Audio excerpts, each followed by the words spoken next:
And welcome back, along with John Roberts from Sirius XM NASCAR Radio and Jordan Bianchi from The Athletic. Brett McMillan, glad to have you with us. We know that Chase Elliott missed the Vegas race with a broken leg snowboarding in Colorado. He will be out for the foreseeable future. No return date has been set. Josh Berry filled in for him last weekend, and Hendrick has announced that Josh Berry will continue to fill in for him on the oval tracks. And the one road course coming up before June is COTA, coming up at the end of this month. And Jordan Taylor, who is an IMSA driver, also has some ties with Chevrolet. He will be filling in for him at COTA. Let's a couple things to unpack here, John. And let's start off. You know what? I don't have a problem with Chase Elliott going out and snowboarding. I mean, I know that Bill Elliott's been a big skier, a snowboarder for years and years. They got a place out there. These guys, you can't put these guys in bubble wrap and tell them to sit around the house all the time. I'm with you on that, Brett, and again, I'm with you on that for with a limit on that. What I'm saying, and I've been saying this pretty consistently all week, that there should not be now. There are a certain, because I looked it up. There are activity clauses in the standard NFL, Major League Baseball, and NBA contracts that say you cannot do things like ride a motorcycle, skydive.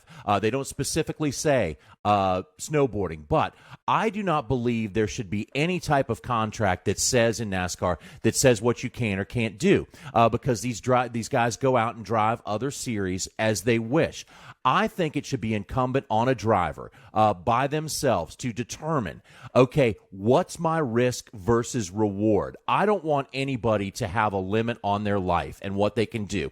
But I think you guys know, if you're involved in something, like I just threw this out the other day, say you are a carpenter and you need your hands to work during the day. You shouldn't do activities that risk your hands otherwise when you're not at work, or you're not going to be able to work. I think somebody that's in a professional sports figure environment, that you have reached the top of your sport. Now, I don't think this is some Wally Pip situation here where someone's going to jump in and light the world on fire and take over for Elliott. He's very solid in that, so he can go do it. But a lot of people depend on Chase to be in that car. Napa wants him in that car. That they want those guys in there. So maybe you should take as a professional athlete or a professional race car driver, maybe you should just take a thought in and of yourself. If it requires a helmet for me to do it, maybe I shouldn't do it during the season. Again, I'm not telling anybody what to do. I don't think it should be written. These guys should have a life, but are you telling somebody they can't have a life when you might say, hey, be careful about what you do? Again, I can understand arguments on both sides of it. My side is, be careful, guys, when you're out there, because you can be in this situation. John, I like the theory of, if you have to put on a helmet to do something, maybe you should think twice about doing it. And you're right. I mean, if you have to do an extracurricular activity, whether it's snowboarding, skiing, skydiving, riding dune buggies through the desert, anything where you're putting yourself at risk, you probably need to think better of it. To me, I agree with John in that you probably need to step back and kind of think about the totality of this if you're a driver and say, okay, what happens if the worst happens here? And to me, that's where I'm at on this. If I'm Hendrick Motorsports, I'm looking at this going, man, okay, all of a sudden, a driver who we thought had a chance to win the championship, now his title hopes are very much up in the air. Now, if he comes back in this timeline that Hendrick Motorsports laid out, expected 6 weeks recovery time, okay, that's, 8 races he's going to miss or so, or 7. Okay, so he still has a really good chance of getting the playoffs, winning races, and getting a bunch of playoff points, and he should make the playoffs. But again, you don't know that guarantee, and those races he missed could end up being the difference between making the playoffs and not making the playoffs. And if he misses the playoffs because of this, you got to go to your sponsor and say, hey, by the way, this happened. What do we do as a make good? And all of the consequences fall out. In the grand scheme of things, it seems like this is going to work out, and Chase is going to miss a minimal amount of time as you can for an injury like this, which is great. But to me, if I'm an owner, I'm looking at this saying, no, I'm not going to do this. I take the Joe Gibbs approach, which is he told Christopher Bell, I'm sorry, you're not going to be running this dirt stuff anymore because I'm worried about what's going to happen to you. And there was a crash that Bell was involved in last year at Texas on their dirt track and ended upside down, and he didn't want that. I don't blame them. These guys are commodities. These organizations are built around them, And for these organizations to thrive, they need their best assets operating at 100%. And that in this case, Hendrick Motorsports is down an asset at least for the next 6 weeks. All right, I will make a counter argument to you guys. I have skied since I was in elementary school, which was a long time ago. And we didn't wear helmets then, John. Sure. I know. Helmets are new. So you are correct. Helmets are new. But I would argue, and Chase, I would think Chase feels the same way. I would argue that I don't think it's a risky sport when I go out. I don't go out thinking when I'm going skiing that I'm going to end up hurt today, because I've only been hurt one time skiing. I've been hurt more playing basketball, twisting ankles and stuff like that, than I have been skiing. I did literally last time I went skiing a couple of years ago, I fell and I ended up with a cracked rib. That's the only time I've been hurt my entire life skiing. Knock on wood when next time I go skiing. But I mean, that I would argue that he doesn't think it's a risky venture when he goes out skiing. John? Well, okay, and I agree with that too, Brett. I see what you're saying there, but also 99.9% of the times an NBA player would ride a motorcycle, would probably be safe as well. And you know, again, people don't die every day skydiving, but it's prohibited in certain sports because it's what's seen as a risky activity. And it's just, again, I don't want anything to be, I don't think this should be the old East Germany, where we tell people what to do all the time. But I think as a driver, you need to know, okay, yes, there's a decent chance, okay? I've done it all my life, and I've never had a problem with it. Might be a decent chance. So let me just a little personal thing, guys. A few years ago, more than a few years ago, because how time flies when you're an old guy. So Xfinity team came to me and they said, hey, man, here's what we're going to do, man. We're going to make you our catch can man. Jordan, that should tell you how old this is. Because back when I had the catch can. But they said, okay, we're going to make you a catch can man, right? I was on wooden skis and John was a catch can man. Yes, and walking to school uphill both ways in the snow, too. I was doing exactly that right. as well. But they said, okay, you can be you be our catch can man. You jump over the wall and give you team uniform and everything, but you guys do a TV story on it. It'll be really cool.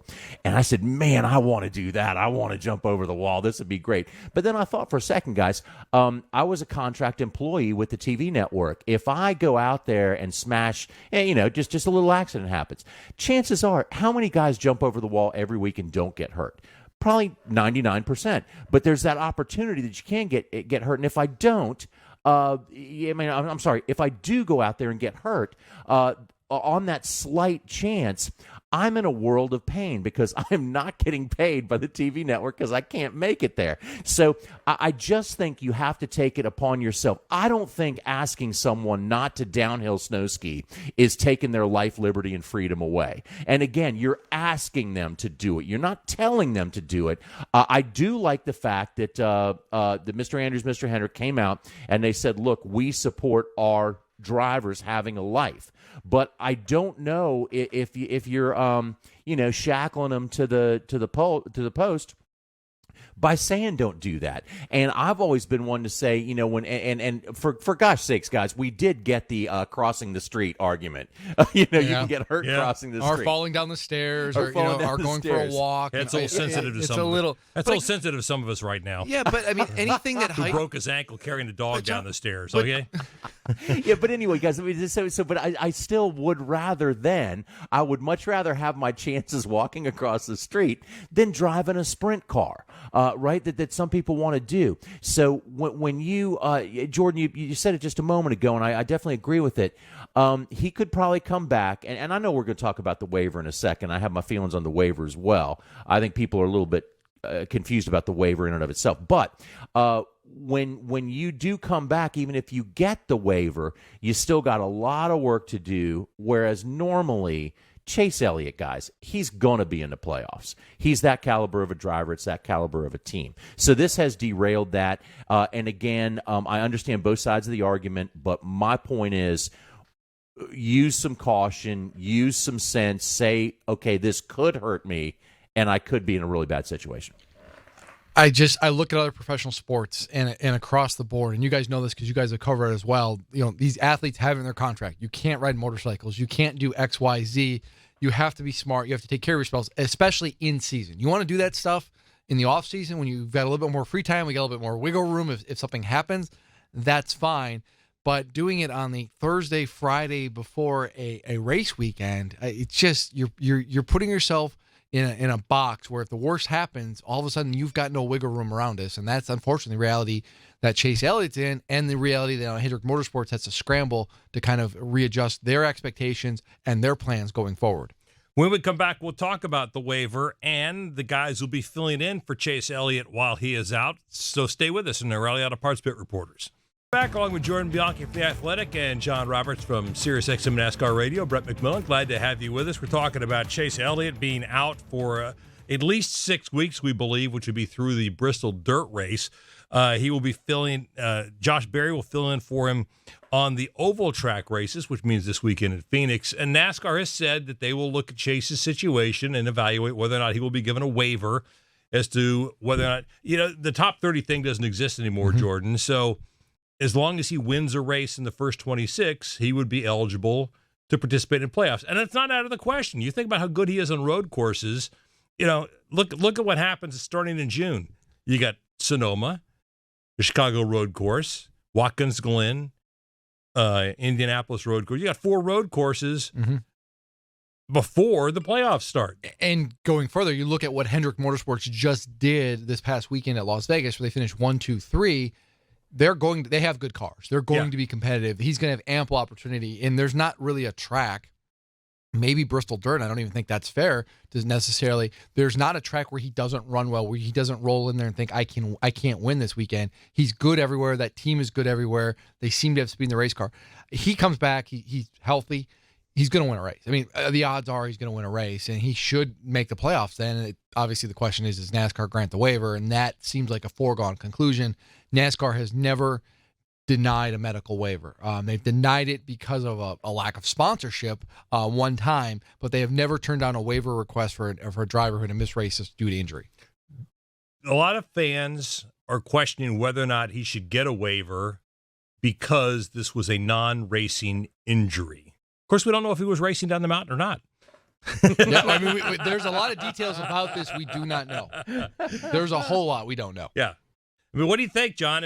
Should that play into it, whether or not this occurred on a racetrack? Well, okay, again, that's where NASCAR is in a pretty difficult position right now because, precedent has been set with Tony Stewart. It's hard to argue that. His was an ATV accident when he was out messing around, okay? They granted the waiver in that situation. I think the world's most famous waiver, of course, got to be Kyle Busch. That was a clear racing accident, and that was a very appropriate use of the waiver. But in this situation, I don't think you can, in any way, shape, or form, deny Chase the waiver because of what you did in the past with Tony Stewart. There would be a really good argument right there. But then you have to be pretty careful about where you're going with that because what's next? Do you say, a bicycling accident? Do you say, where do you draw that line as to what you're doing? Is it any injury, therefore makes it okay to get the waiver? But I do want to say one thing about the waiver. It is probably one of the better things that has ever been done in NASCAR history, I believe, because I saw so many guys get put into race cars that had no business being there because they absolutely had to continue for a shot at a championship. I think in years past, and it's what we say now, I think a lot of media people have jumped on the concussion thing last year with Alex Bowman and with Kurt Busch. They said, oh my gosh, look at these concussions. Well, I think in the past there were probably a ton of concussions. Guys just didn't say anything because there wasn't a medical waiver there. They drove the car when they shouldn't have been driving it. I remember my friend Derek Cope jumped in his Xfinity car because he wanted to keep points going with a cracked sternum. He had no business driving that race car. It was a danger thing. But I love the waiver for the racing incident. When you give somebody a waiver for a non-racing incident, I think it's a bit of a slippery slope, but I also believe that NASCAR is in a position where they absolutely have to give it to Chase Elliott, and I don't think it hurts, guys, honestly, that he is the series' most popular driver. I go back and forth on the waiver. I mean, to John's point, the introduction of the waiver system is one of the best things NASCAR's done in a long time. You hear the stories about Richard Petty racing with a broken neck, or Ricky Rudd, taping his eyes open. All of those stories, those guys shouldn't be in race cars, period. And there's not only a danger to themselves, but to all the other competitors. 100%. There's a lot of reasons why that should never be the case. And I'm glad NASCAR is now kind of taking it out of their hands. And it should have been that way for a long time. I go back and forth on how the waivers are implemented, though. Kyle Busch, yes, 100%. Tony Stewart in 2016, he's off racing dune buggies in the Arizona desert. I don't know. I don't know how I feel about that. I don't really feel like he deserves it. Like, that was his choice. He made a choice. There's consequences with that. This Chase Elliott thing is kind of in that same boat of, Chase Elliott, he's going to miss some time. And if you look at precedent and everything, he's going to get a waiver. But this was not a racing accident. This wasn't even a NASCAR event or anything like this. This was something he decided to do on his own. To me, I just don't feel like that's necessarily deserving of a waiver. But, you're right. But the line gets blurred. What happens if you break your ankle carrying your dog down the stairs? That's the thing. There's all sorts of what ifs. Do I get a waiver for that, John? I'll give you one. But no, guys, a very good point. If I was in charge of that thing, and again, I say this very confidently, I would have argued in the NASCAR meeting, and it's probably a good thing that I'm not a NASCAR official because things would go haywire. But I would have said, hey, no, we can't give Tony. And I think there was pressure on them because, remember, guys, he was going into, that final season. We knew it was a farewell season. And here he gets that waiver. And I think there was pressure on them because of that to do that. And I think you have to treat everybody, again, whether it's the number one in points or number 40th in points. Everybody has to be treated the same way. But I think that was one of those things where you set a fairly dangerous precedent with Tony Stewart. I don't believe Tony Stewart should have gotten a waiver then. And I don't think the waiver should be there for a NASCAR racing accident.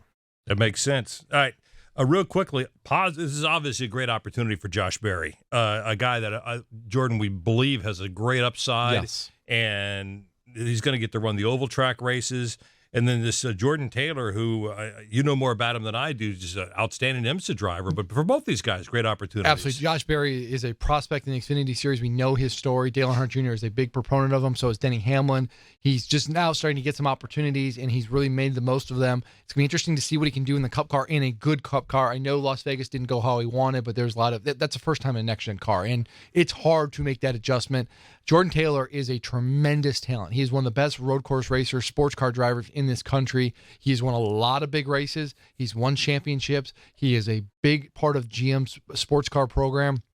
He is instrumental in helping the Garage 56 program get off the ground and helping Jimmy Johnson and those guys kind of direct this program. So for Hendrick Motorsports, which is leading the Garage 56 program, to tab into Jordan Taylor saying, hey, come over here and race, not surprising at all. It's going to be a good opportunity, and I think he's going to do a really good job. John, your thoughts? You know what I really like about this whole thing? Josh Berry's 32 years old, and Taylor's is 31. So it's not an 18-year-old kid. Nothing against the 18-year-olds. I just want to say that I like this, but I like the story of both these two drivers, and I do also like the. Like the fact that this is such a it's such a what have you done for me lately sport, okay? We've all known that. There's a lot of pressure on who gets these seats. But I also like when somebody doesn't just jump to conclusions right away and say, oh, well, Josh finished wherever. What did he finish, guys? 29th?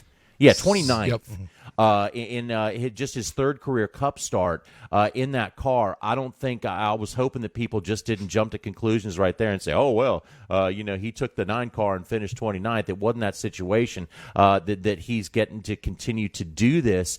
And again, if you get that, because this reminds me a bit, guys, of Alex Bowman a few years ago when Jimmy Johnson and Dale Jr. both were pulling Alex aside.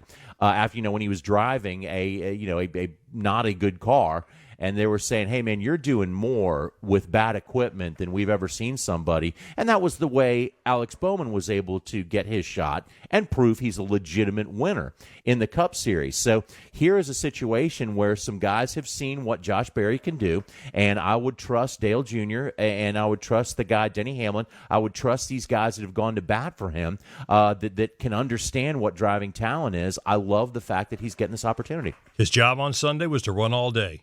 Yep. And keep Gain it between the experience. walls. Yep. And he did. It's really hard. You go back a year ago, Ty Gibbs, Noah Gragson had a lot of races in the next-gen car. They struggled, and no one is doubting their ability because it is hard to make that leap nowadays. The cars are so dissimilar. There's such a steep learning curve. You got to give Josh a little bit of time, and that's a tough situation. It's going to be interesting to see what he can do over the next few weeks. But again, he's got a lot of talent, and if you're patient with him, I think the results will be there eventually. Going to be interesting to watch. All right, when we come back, if you hadn't noticed, Chevy is now 3 for 3. And where has Ford been? We'll talk about that. Stay with us.